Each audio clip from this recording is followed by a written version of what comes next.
by Clinton Boring. My name is Ryan Sadkowiak, once again coming to you from the couch in the basement tonight. And we are officially wrapping up the spring previews today, saving the best for last, Clinton. We are talking the Notre Dame Fighting Irish. And once again, we are pleased to be joined by Jack Soble from Blue and Gold Illustrated on the On3 Network. Jack, thank you once again for joining us tonight, sir. How are you this evening? I'm great. Always a pleasure, guys. Thank you for having me on. Clinton, sir, how are you? Doing pretty good, man. Monday's over with for one day down of work. And weather is crummy here in Ohio again. But the end of the week looks beautiful. Nothing but sunshine Thursday through the weekend. So I'm ready for the weekend already. Jack, thank you very much for joining us again tonight. Absolutely. Before we get started, where are we standing on the NBA being rigged? It's rigged, of course. That's 100%. That's all I'm seeing on Twitter is that the NBA did the Mavericks a solid and gave them the draft pick despite 1.8% odds of winning the first pick. It's rigged just like the NHL when they gave Connor Bedard to the Blackhawks. So much, so good that's going for him right now. Wait, are you a Blackhawks fan too, Jack? Yeah. Oh, yeah. Sorry, Jack. I've seen. Yeah. No, we're going through a rough time professional sports wise right now. I did see some Bulls fans complaining that like, oh, if they won the coin flip or if they lost one more game, they'd have the number one pick. The Bulls don't deserve the number one pick. Organizational strategy over the past several years, so I have no complaints about that. I mean, you could argue the Mavericks don't deserve it either after. The Bulls deserve it less. The lesser of two evils, then, I guess. For sure. Clinton, you know the drill. Go for it. Fire away. All right, guys. Make sure you check us out on the socials, Instagram and Twitter /X, ITPCFB. Give us a follow there. If you want to catch the live feed, we are typically Mondays and Thursday nights through the off season, and we'll be moving to once a week starting next week. I'm sorry, after next week, because Ryan is out of town. So in 2 weeks from now, we'll be 1 week until July when we begin our fall previews. But you can catch us live on YouTube. Just search ITPCFB in the search bar. Make sure you like and subscribe to help grow the show. And then if you can't catch us live, please check us out in your podcast feed the next morning for your morning commute.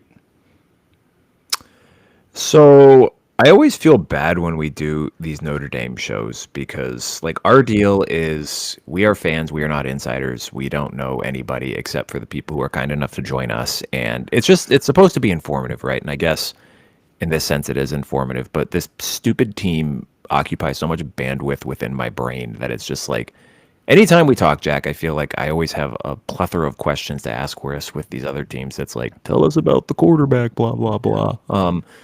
But I think that's a good place to start today because we went into spring, it was a 3-man race. We come out of spring, it is a 2-man race. And I don't know how much of that was Steve Angeli reading the writing on the wall and just getting out of Dodge to find a spot where he knows that he's probably going to start next year. How much of that was Marcus Freeman saying, hey, this is probably in your best interest to go somewhere else, or what the deal was. But regardless, the outcome is the same. We are down to a 2-man quarterback battle between redshirt sophomore Kenny Minchey and redshirt freshman CJ Carr. Just kind of from the brief viewing you got of these guys in the spring, what do you view as kind of the strengths of both and where things stand with this battle heading into summer? Yeah, I think Carr certainly showed a lot as a pocket passer.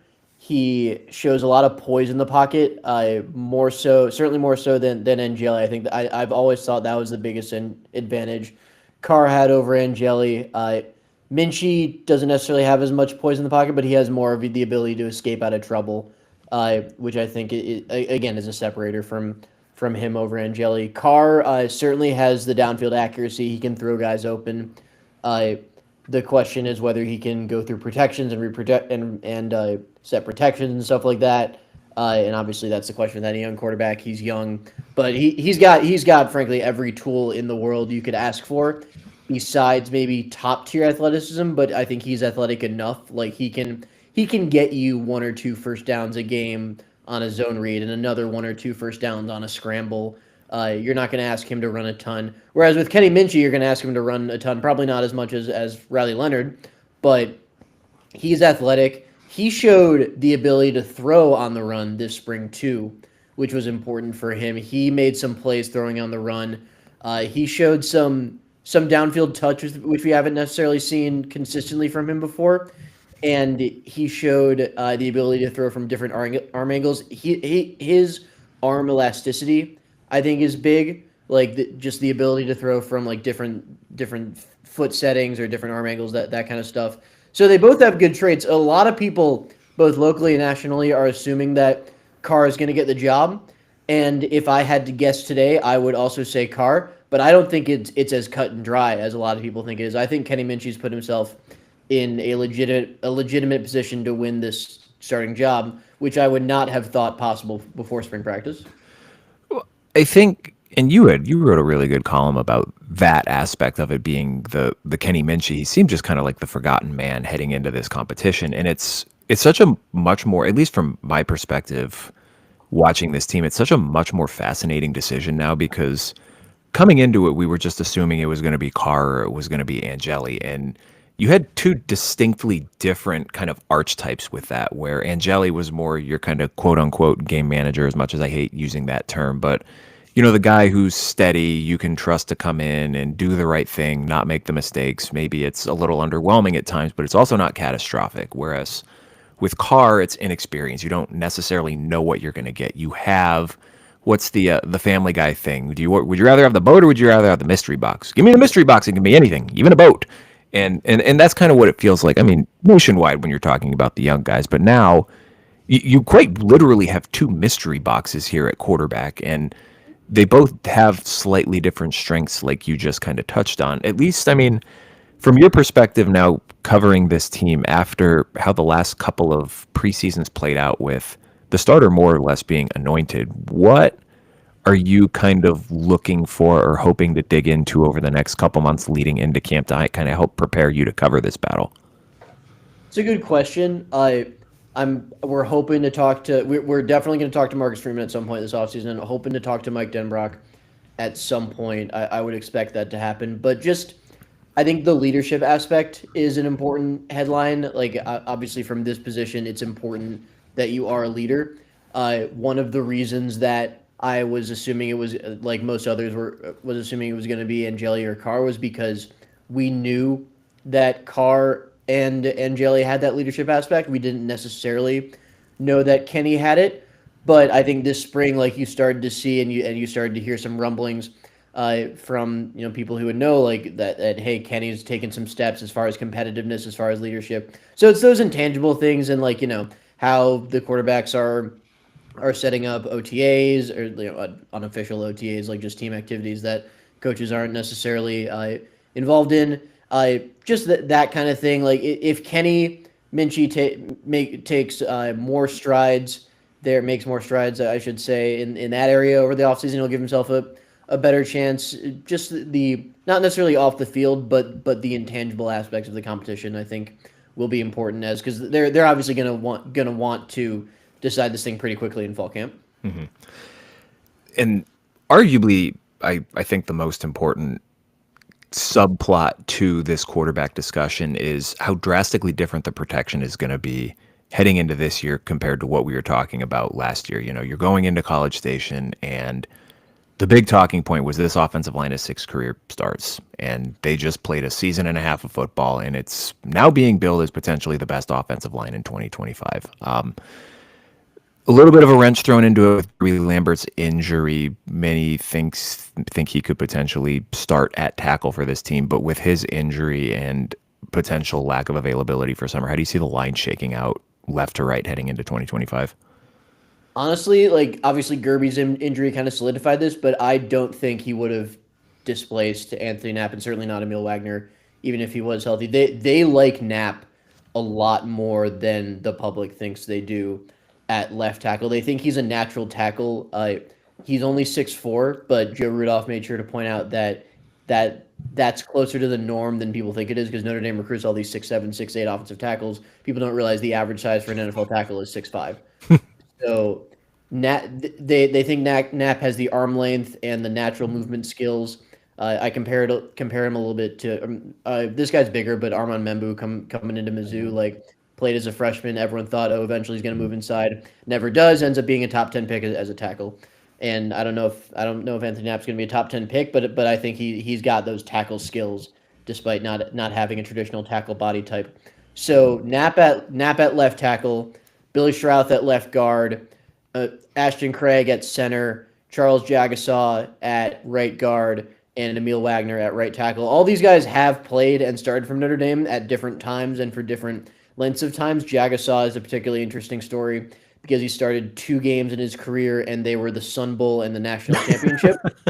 So he's obviously had a crazy career arc, but he's also someone who I think the line really fell into place during the Orange Bowl when Joe Rudolph saw Charles Jagasaw come on completely cold against Penn State and just kick absolute tail in that second half against the Nittany Lions. Like Rudolph saw that the offensive line coach and said like this guy could be one of the best guards in the country is what he told us. So I think Jagasaw, his ceiling at right guard, and thinking Knapp is a natural tackle. I think those are the 2 things that really set this line into place.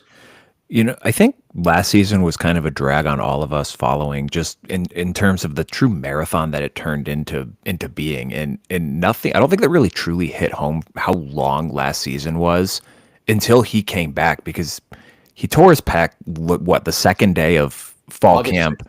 August 6th. And its build is, all right, well, there's a season-ending injury, and he still ended up playing in the season because it went so long. So that was kind of crazy just to think about. But just kind of aside on the offensive line, the immediate aftermath of the national title game was the Pat Coogan transfer, Rocco Spindler transfer, and the people who watched Notre Dame kind of picked up right away, like, okay, we figured this was going to happen. But then you have the people who don't, were like, what's going on at Notre Dame? All their starters are transferring. But I wanted to kind of spin this into an overall retention conversation, because I think everyone who's a fan of this team kept waiting for the other shoe to drop with transfers, and it just never did.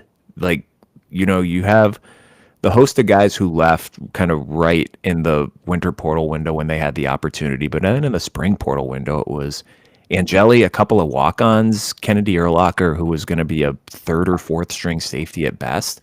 And that was all that they lost. And I think everyone expected that to not be the case. I don't know if you have any insight onto how that ended up coming about. Obviously, the delay in the House settlement helped with the roster limits, but any insight on just the overall retention this team had? No, I mean, I don't know specifics. I can say that, like, we as writers spent a solid 2 days, just sitting at our computers waiting for news that never happened. So, yeah, I mean, I would say the only player they lost in this cycle, I mean, yeah, the offensive linemen were obviously good players, but you understood that. Like, they have 1 year left, and they're probably not going to start at Notre Dame, so they want to go somewhere they can start. Urlacher was a guy who had potential, and it sucks from Notre Dame's perspective to lose, but at the same time, like, if he's the most important guy you lose, then you're in a good spot because he was going to be your number 5 safety this year with potential to be more down the line. I think the retention speaks to a few things. Number one, Marcus Freeman, and the culture that he's created, and B, the winning that they do, because like it's a lot easier to convince someone to stay when you're like, hey, you might not play a lot, but you might play if 1 or 2 guys get hurt, and even if you don't, you can compete in the college football playoff, and the season's 16 games, so never know when you're going to get the opportunity. It also speaks to the value of a Notre Dame degree. There are a few guys, and I'm obviously not going to name names, but guys who I'm either like, A, you've played before, you're probably not going to play this year too much, but you could definitely go somewhere else and play, or B, you have no future on the field at Notre Dame whatsoever, and a lot of those guys are still here. I can only assume because they've been at Notre Dame for a couple of years and they don't want to leave without the degree. So I think that kind of enticement, that carrot at the end of the line, really can help maintain depth, because these scholarship players who didn't necessarily pan out as Notre Dame thought and who are backups, like, you still want those guys to hang around because that's depth, and that's how you build depth in the college in the portal era. By recruiting well, even if not all the guys you recruit are starters, you recruit well and you retain them. They get degrees. They go on and start at lower level Power 5s or Power 4s or Group of 5 schools.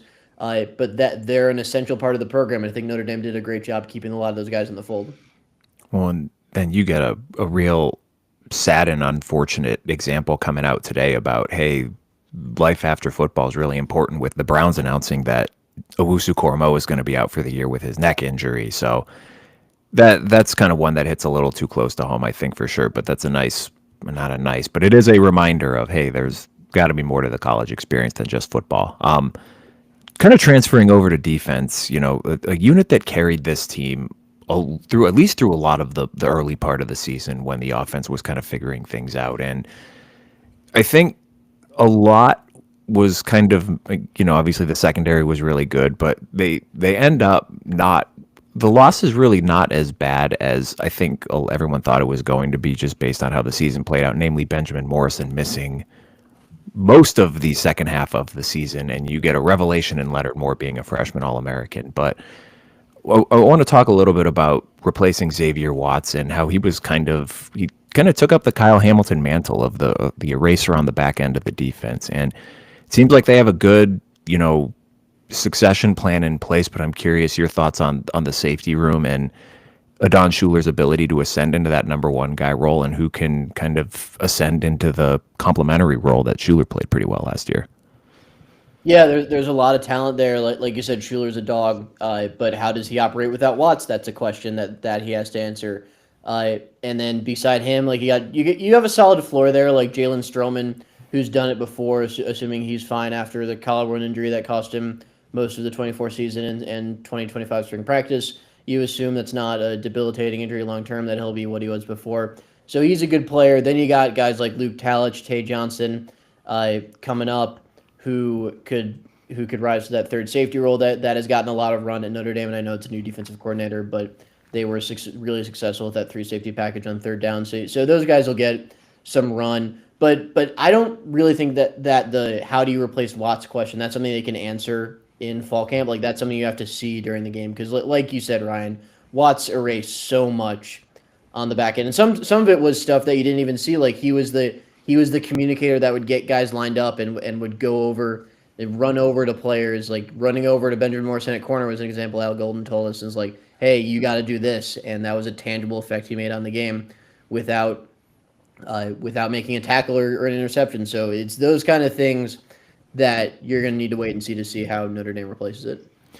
You kind of alluded to the new DC with Chris Ash coming in to replace Al Golden, and I'm just curious, kind of initial impressions on him. It seemed like the overall public consensus was, well, he's not Jim Leonard, so we don't like him. And I don't know that that's necessarily the way that you should be going about looking at your coordinator hires, but he's had a successful run as a DC in the past. We are talking about a distant past now, but early impressions on him as a coordinator hire. Yeah, early impressions are solid. He was the kind of guy who, when Notre Dame hired him, you're like, what, really? And you're not necessarily saying negative, but you're like, seriously, that's the best they could do to replace Al Golden. But then as the more you started to dig into it and like talk to people who covered him at Ohio State, talk to people who played with him at Ohio State, the more you start to think like, okay, now I see what Marcus Freeman was cooking here, because he is a sharp mind who's going to get guys in the right spots. He's going to put players in position to succeed. Like, everything you heard from Ohio State people was detail obsessed. Like, a couple beat writers who covered Ohio State back then, like Ari Wasserman, Tim May, or the people I talked to, who said like Chris Ash was a big reason Ohio State won that 2014 championship, because he really stabilized the defense that year and just prevented so many explosive plays and missed tackles that could mostly be traced back to Chris Ash's impact. As far as early returns, they're probably going to play some more zone, which they probably should have been doing anyway. I think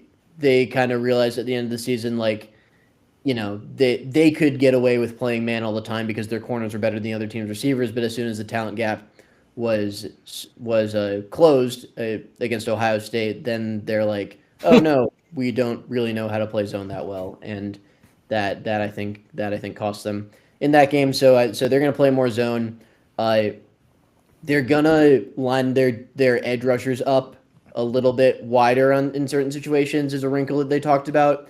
I think Chris Ash, he coached with the Raiders for a couple years after he left college football in Texas. and he saw the impact that Max Crosby had made from a little bit of a wider alignment. And Notre Dame probably doesn't, or I mean, they have some guys who have really high ceilings, but the bottom line is like Notre Dame really likes its edge rushers, and I think that was one of Chris Ash's first evaluations. That like if you get Boubacar Traore and Jordan Botelho back healthy, and Bryce Young takes the step that you think he will, and like they think he can be an All-American three and done first round type player. Like you have some really high ceiling edge rushers on this team, and I think that's going to be a focal point of how Chris Ash calls the defense. Clinton, what do you remember about Chris Ash?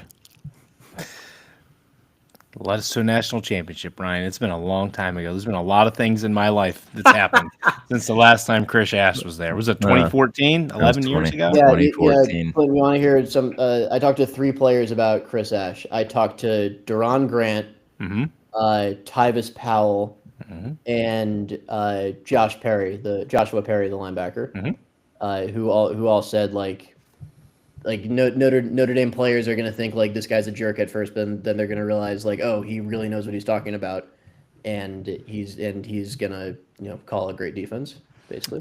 I think listen. No one is cut from the same cloth as I think as an Urban Meyer's like a competitor. Like the guy obviously burned himself out of the sport multiple times, but some of those guys that were with Urban, they're cut from that same cloth of can be a little bit inflexible at times.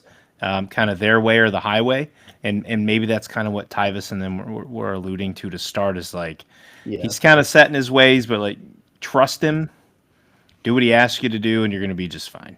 Although, as head coach at Rutgers, that didn't pan out very well. But as a defensive coordinator, he is fantastic. I enjoyed having him. I was very sad when we lost him. That felt like a big sting after he left Ohio State. Well, if you don't mind, I'll break up this Notre Dame bromance here. I wanted to ask Please. I'm going to revert back to the offense here. Just about the running back room. Love Part 2. Coming into another monster season for him. But I checked out a Yahoo article today, and that Notre Dame running back room is loaded. You got, Price coming back. You've got Williams back. I'm blanking on the young man's name who's coming back off the ACL, who's now a senior. Oh, you kind of talk about the running back room and how stacked it is, and obviously how important it is. If you're going to make another deep run in the playoffs, you need some depth there.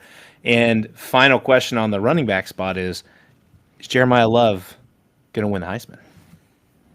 I do not think Jeremiyah Love is going to win the Heisman in large part because of how good the room is. Like he's been on record as saying like I don't want like Ashton Genty level carries. Like he knows what smart NFL man. Types.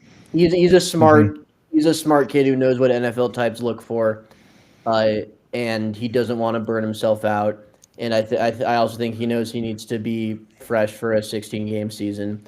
So I don't think he's going to win the Heisman. I do think he's a pretty good All-American candidate. I mean, he's going to be first team preseason All-American for sure. Love is fantastic. Jadarian Price is really, really good. Price has his flaws as a player. He's a little boomer bust. He's probably not going to do much in the passing game. But man, he can win you some games because when he gets into the open field, watch out because he's really, really, really tough to stop. So Price is very good. Aeneas Williams, I don't think people appreciate his ceiling as much as they should because he was fantastic as a pass catcher and as a pass blocker, and he's a really tough runner. All those things really beyond his years as a freshman. I think he's got some room to grow. I think he can be a fantastic back. And as your number 3, I mean, holy crap, that's a fantastic room. Then you got Jabron Payne, who's the guy, Clinton, you alluded to, who's coming off the ACL and helped Notre Dame a lot in the 2023 season. And kind of lost his job to Aeneas Williams through no fault of his own. I mean, the guy tore his ACL in the spring game, but then Aeneas Williams comes in and does everything that he did, and Aeneas Williams is a freshman with a lot of room to grow. So Jabron is quality depth. You got a guy in Williams' class, Kedron Young, who I think in any other year would be challenging for serious playing time, but this is not any other year in the Notre Dame running back room. So you're 5 deep, and that's not even counting the freshman Nolan James, who looked good in spring ball, who again, like in any other year, maybe you'd have a chance for some spot reps as a freshman, but this is not any other year at Notre Dame. Absolutely. What about special teams? We never touch on special teams, Ryan.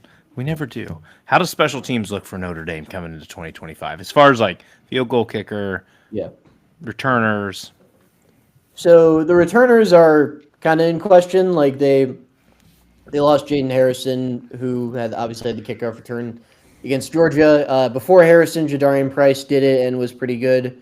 So I expect that's who they go to. Punt returner, Jordan Faison has done it in the past. Jaden Greathouse has done it in the past. Notre Dame hasn't been particularly thrilled with those two, which is why the walk-on Max Hurlman, who, fun fact, just signed with the Steelers today. So great.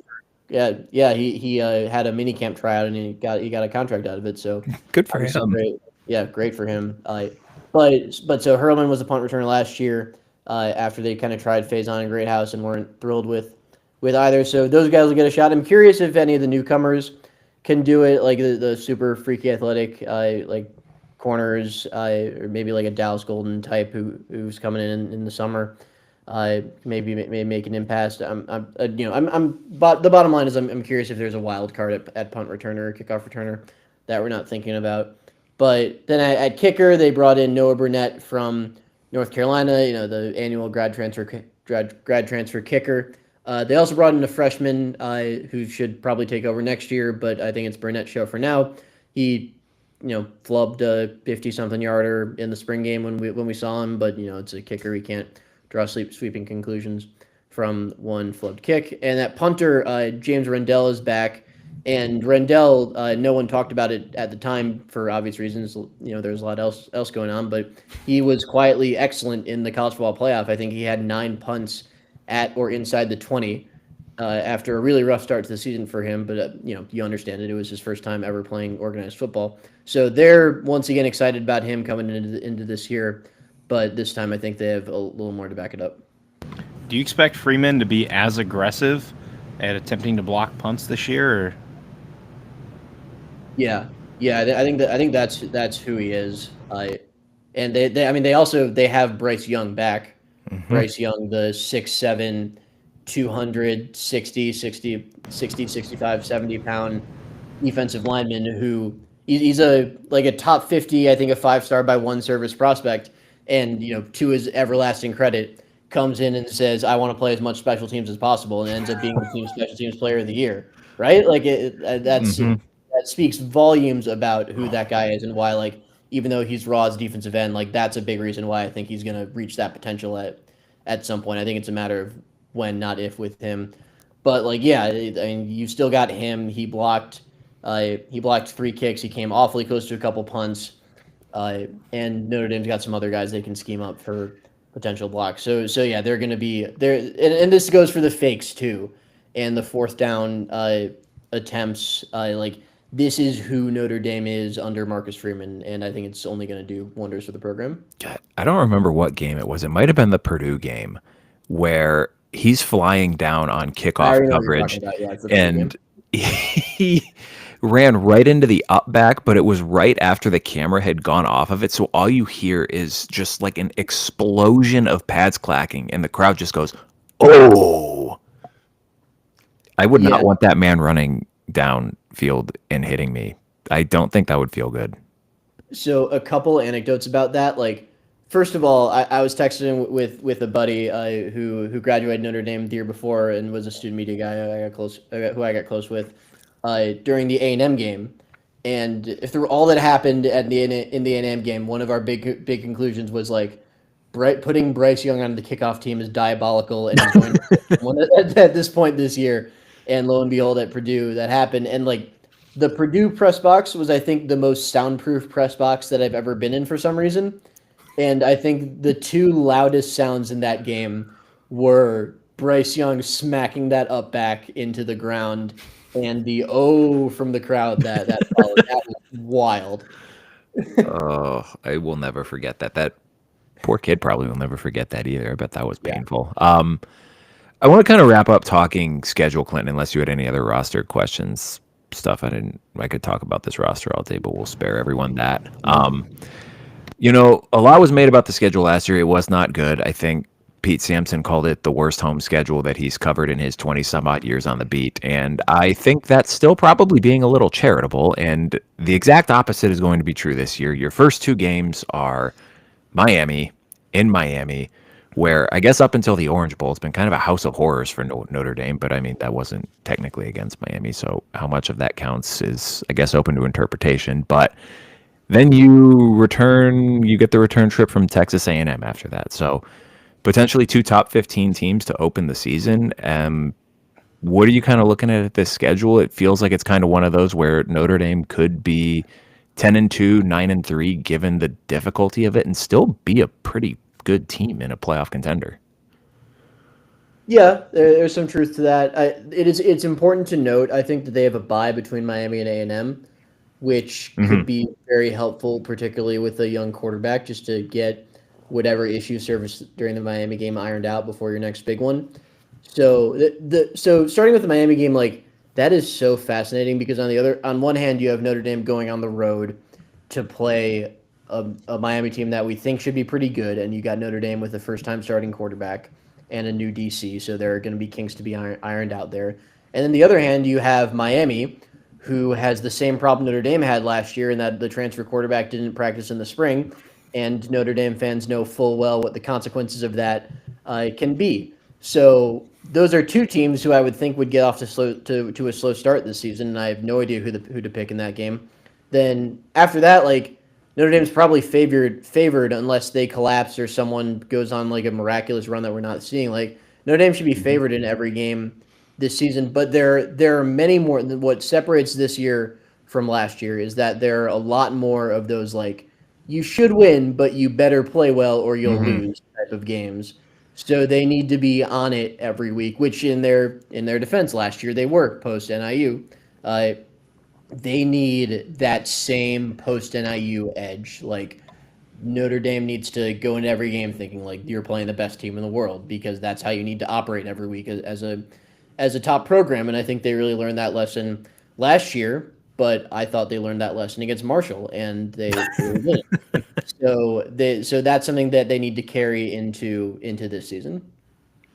I'm looking at a pretty spicy one at the end of September, man, at Arkansas.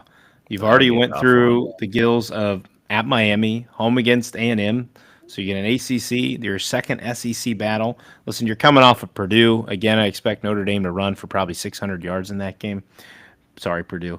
But at Arkansas is tricky, right? You don't know what's going to happen. It's an SEC environment is the point that I'm getting at. Is just it's crazy down there. And they're going to want Notre Dame coming in there and to try to bite them in the ass when they show up down there. My one thing with Arkansas is that since under Freeman, since Caleb Williams literally ran circles around them in 2022, they have done very well with scrambler, improviser type quarterbacks. So I think they'll deal with Taylor Green very well. Aside from that, Clinton, I completely agree with you. That screams trap game. But if I'm a Notre Dame fan, I'm sleeping pretty well at night because of how they've defended quarterbacks like Taylor Green. But yeah, that's that game and probably a couple others are, certainly, you again, like I said, you need to play well or you'll lose. Yeah. Mm-hmm. Yep. It helps defending those guys when you recruit really well in the secondary and can trust them to just go press man on everyone and tell your linebackers to don't let the quarterback get past you. Yeah, for sure. Clinton, anything else before we bid adieu? No, I was looking at the schedule. I think Syracuse is an intriguing one. Fran Brown has reloaded that roster through the portal. You're just saying that to butter up to Jacob. Oh, no. Listen, Jacob, if you're out there listening, Kyle McCord's gone now. We can talk freely of Syracuse. That just, like, I think Angeli going to Syracuse and still getting to play in Notre Dame Stadium on senior day, that just feels like one of those Hollywood, like, they're going to make a movie about it if he comes in and wins that game. Mm-hmm. The sequel to Rudy. Angeli. That's funny. I hope not. That would be bad. That might be the end of the season, God forbid, of something. Yeah, for you guys. Yeah, not only that, it's Steve Angeli with the chance, like, depending on how Notre Dame season goes, could very conceivably be Steve Angeli with the chance to eliminate Notre Dame. Yeah, you're 9-1 going into that game. He throws for 500 yards. Like, well, all right, you just got to tip your cap and move on. Before we get you out of here, Jack, I know you are a repeat customer here, but refresh our listeners' memories where they can find your work and what you guys are kind of working on over the summer months here heading into the preseason. Yep, you can find my work at blueandgold.com, part of the On3 network. And what we're working on right now, go to bluegoldonline.com. That's bluegoldonline.com to pre-order the Blue and Gold Illustrated 2025 football preview. We got a lot going in that magazine as we do every year. It's 160 pages, position previews, every season preview listicle you can think of, bunch of features, previews about every opponent. I mean, this is the type of thing you get for a Notre Dame fan as a gift. Beautiful cover with Jeremiyah Love on it. The cover line is "A labor of love." We debated that, and love is in the air. But I think we're going to save the latter for an in-season issue. But check out the Football Preview magazine. You can pre-order by June 6th and get some good discounts. So definitely check that out at bluegoldonline.com. Yeah, can confirm, Notre Dame fans, it is worth it. You should definitely do that. Absolutely. Ryan, I've already ordered it for your birthday. It's coming to you. Thanks, buddy. Now I was going to order it too, so you just cost them an order. Dumbass. They're making money. It doesn't matter. Yeah, fair enough. No, Thank you, guys. as always, Jack, it's great to have you on. Love the Notre Dame insight. I will say, obviously taking on this podcast last year, I know more about Notre Dame football than I ever thought I would. Sorry. I cared to. So no, I'm happy about it. I'm not an Ohio State fan that has a massive gripe with Notre Dame. I thought that was a really, first of all, beautiful helmet matchup in the national championship last year. Two of the best helmets in the game. I don't care what Michigan fans say. Your helmet's ugly as shit. Get it out of here. The gold and the silver, beautiful. Keep it simple, baby. No, Keep it they monochrome. the gold nameplates too, and I think they kind of tinkered with the gold that they used around the numbers, and then the monogram on the shoulders too. Like the gold really popped with the helmets, and that just looked a lot better. They kind of redid their home jerseys. I think you nailed the two subtle changes. Like they also made the Under Armour logo at the center gold, and like you said, they made the shoulder patch gold, and the lining on the numbers pop. And I think they did well with the nameplates, like you said during the playoff. Like they did well with those home unis. All right, Jeremiyah Love, RB1, 2026 NFL Draft. You heard it here. Probably not first, but you heard it. Definitely. Everyone putting their 2026 mocks out, Clinton. They heard it there first. Yeah. Absolutely. All right, send us off, my friend. All right, guys. Again, follow us on Instagram, Twitter, ITPCFB. Check out Jack over on Twitter. And Jack, are you on Instagram? I can't remember. Or your work on Instagram? I am on Instagram. It's mostly for personal purposes, but go ahead and follow at Soble56. And then check us out on the YouTube. Like I said earlier, give us a like and a subscribe. We are now in triple digits. Holy cow, we finally made it over 100, Ryan. Help keep us growing, guys, especially on Twitter. We're almost to 1,000 followers, getting very close there, so we appreciate it. Trying to hit our goal of 1,000 before the season. And then check us out tomorrow morning or the morning after any podcast in your preferred podcast feed. ITP CFB. I don't know when we're back. Are we back? We are back 2 Mondays from now, unless Clinton comes up with something to do with a guest next week. Okay, cool. So we'll see you guys in 2 weeks, everyone. Thanks for joining us again this evening. Enjoy your break from us. Enjoy your early May. I don't know. Hopefully it's nice wherever you are. Okay, thanks. Bye. See you.